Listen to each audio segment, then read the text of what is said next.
That's what it is. That's what healing is. One day you're high and the next day it's like, I don't want to get up. But that's the beauty of it, okay?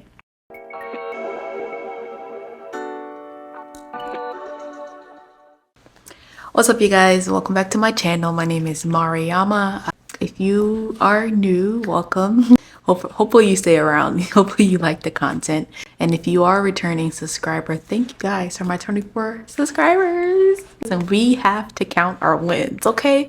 The 24 of y'all who are following my content, I thank you, okay? Thank you. And stay and let your friends know. On a serious note, you guys, I just wanted to sit down here and just do a little quick chit chat with you guys on how I started my healing journey. I'm smiling now because I am having a great day today, okay? I can't say a couple days ago, maybe a week or so before, if I was having that same emotions, but that's what it is. That's what healing is. One day you're high and then the next day it's like, I don't want to get up. But that's the beauty of it, okay? Growing up, I've been the type of person that was just mute. I was shy, reserved. I didn't really speak much. I know, right? It's hard to believe it because I'm sitting here literally talking to you guys.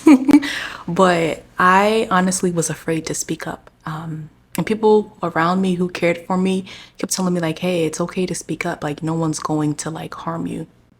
And that ended up happening. It's a different story for that, okay? One at a time.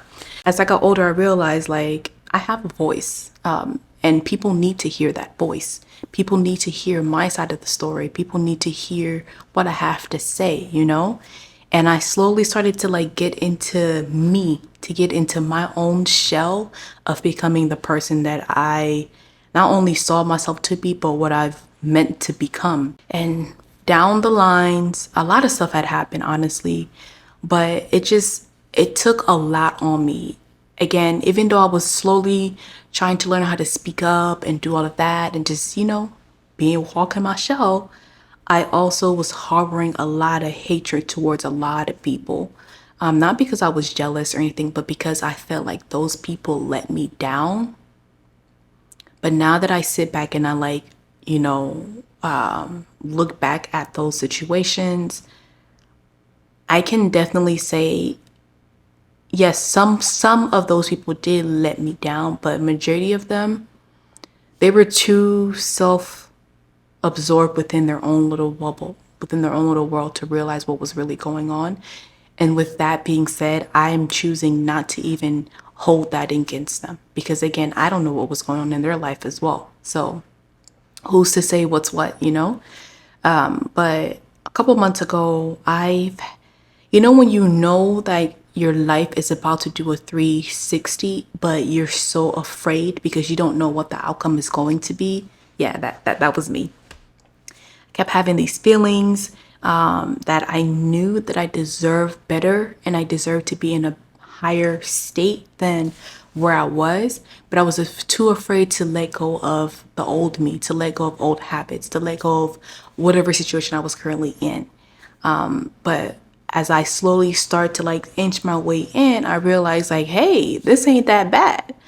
That honestly, when you start to heal, that first step of you like getting into that shell or into that space, you're like, wow, that's a setup. I'm telling you right now, it's a setup because it's like it's all laughs and giggles, but then when you get into it, it's like, wow, this is real life stuff. Like I actually have to put in the work to change. But anyways, going back to what I was saying, I realized like this is it. Like this is my calling. This is it. The prayers that I've been putting out, out there to God. It's like my time is finally here.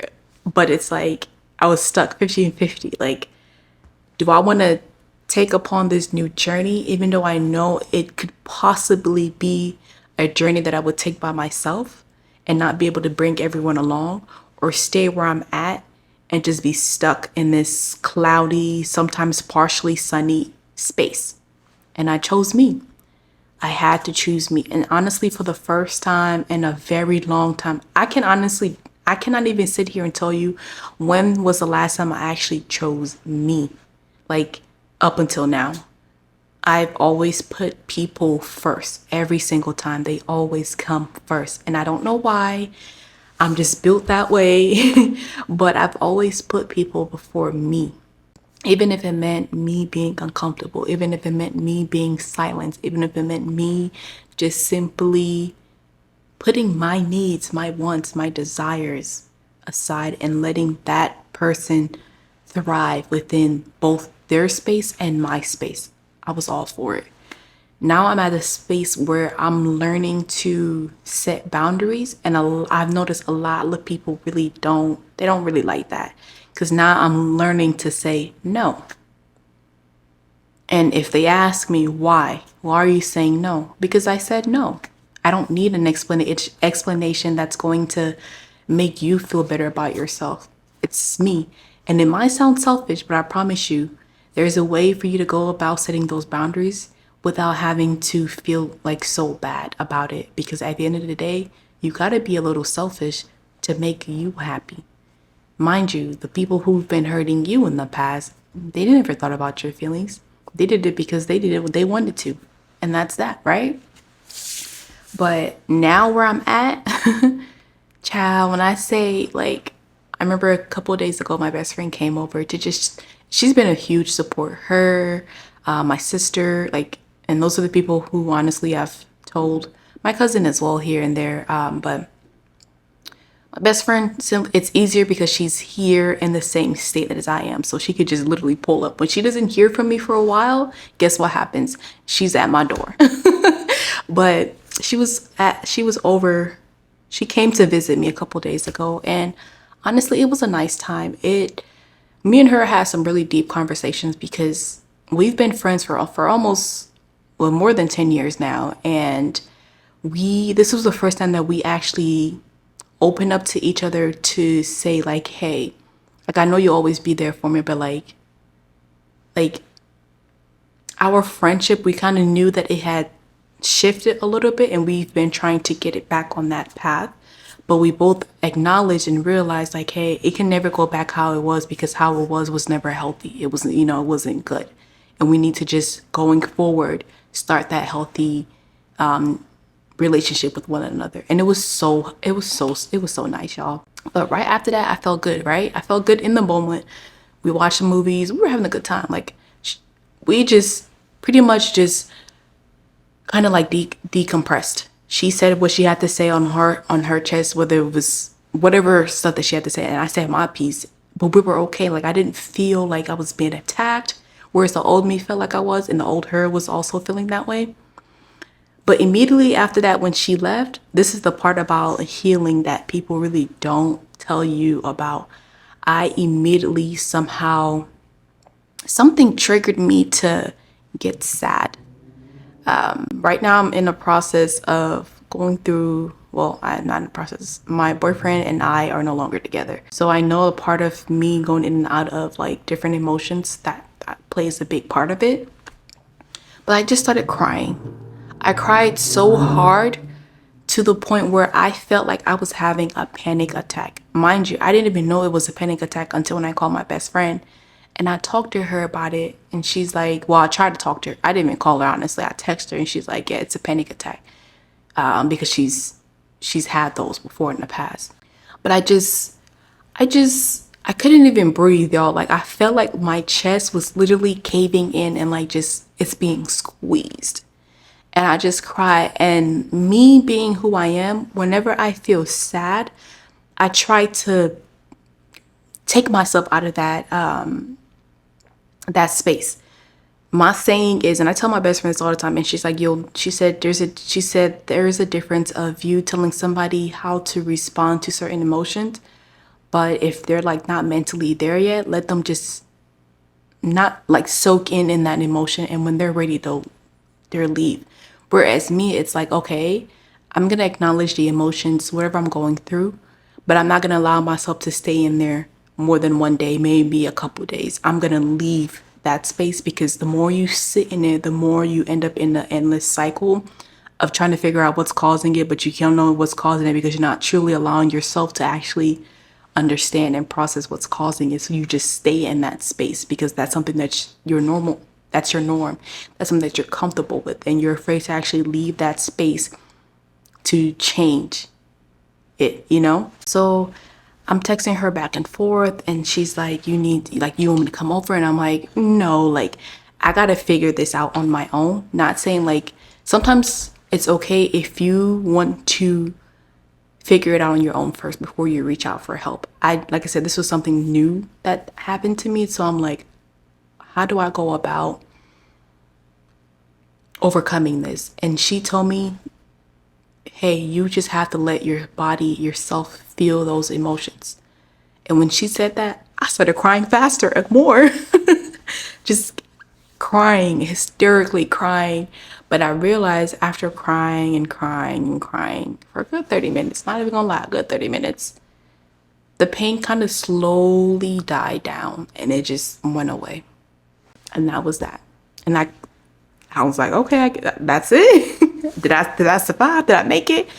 But I say all of this to say that in the midst of you going through your healing journey, whatever it is, allow yourself to feel those emotions, from being sad to being angry to being happy. Allow your body to go through these emotions.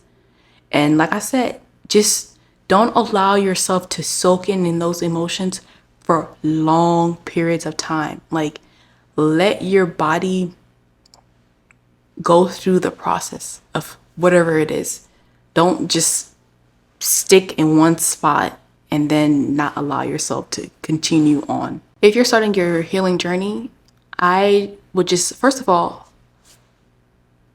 I'm proud of you. I'm proud of you. I'm so proud of you. I'm proud that you took the steps to become the better version of yourself. I'm proud that you are not allowing others to dictate how you see yourself. I'm proud of you. I'm proud that you are no longer going to be naive or be blinded to your current state and not wanting better for your next phase. You are not alone. I know the world is big and it can get a little lonely and scary at times, but I promise you, you are not alone.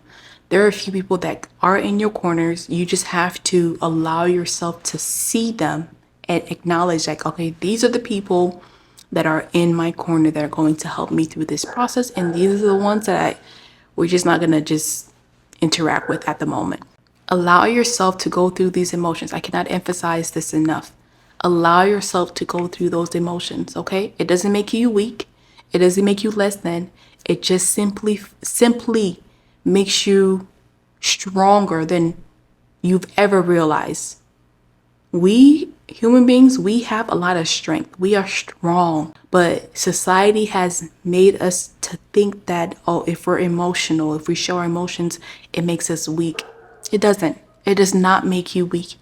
It makes you strong. It makes you strong. Stop trying to hold on to a false reality that's no longer serving you. You know it. Everyone knows it, okay? Let it go and start that new chapter. I promise you, whatever it's waiting for you at the end of that road, it's a lot more healthier, it's a lot more fruitful, and it's a lot more sunny than what you're currently at. I can guarantee you that. And with all of the stuff that I've gone through, right? My biggest regret, and I've prayed upon it, is not having God in each phase of my life. You know, if you want change, you have to have God. Okay? I don't care what no one says. If you want true, authentic change, because the only person that knows you, and he's not even a person, but I don't know how to, only God knows who you are. He knows who you truly are. And in that moment when you feel like you don't even know yourself, people don't know you, God knows you. He sees your heart. Y'all hear this is my neighbor's dog that's barking. I can't stand that dog for some reason. Like, no one's allowed to walk past and he barks. No car, no nothing, no birds, nothing. He just barks. But anyways, let God in, okay? Put down your pride. Put down your fears. Let him in. I promise you. God can do way more for you than any being on this planet. Anyone, not even yourself. Because he is the Almighty. You may not forgive yourself, people may not forgive you, but he forgives you instantly. And do you know how he does it? By you simply recognizing that I've done these things and I'm ashamed of it and I'm repenting now. That's it. Once you repent, you'll be in a you're becoming closer to him. But you got to start first forgiving yourself and make that step and just invite him in. I know I went a little religious on y'all, but I have to, because a lot of people in this dunya have forgotten God. They don't know who God is. And I feel like we need to educate people on that. All right, you guys, thank you so much for tuning in. I hope this video somehow resonates with you. If you're on your healing journey like I am, let me know below, because like I said, we're all in this together, okay? Even when you feel alone sometimes, you're not alone. You're truly never alone. If you don't have no one to reach out to, guess who you're gonna reach out to? God, literally. Anyways, if you like this video, go ahead and give it a thumbs up. You want to turn that 24 subscribers into something more? Go ahead and subscribe. It's free. There's no charge. I promise you, no charge. Okay? And let me know below. What are your thoughts? Okay? I say okay a lot. I need to do better.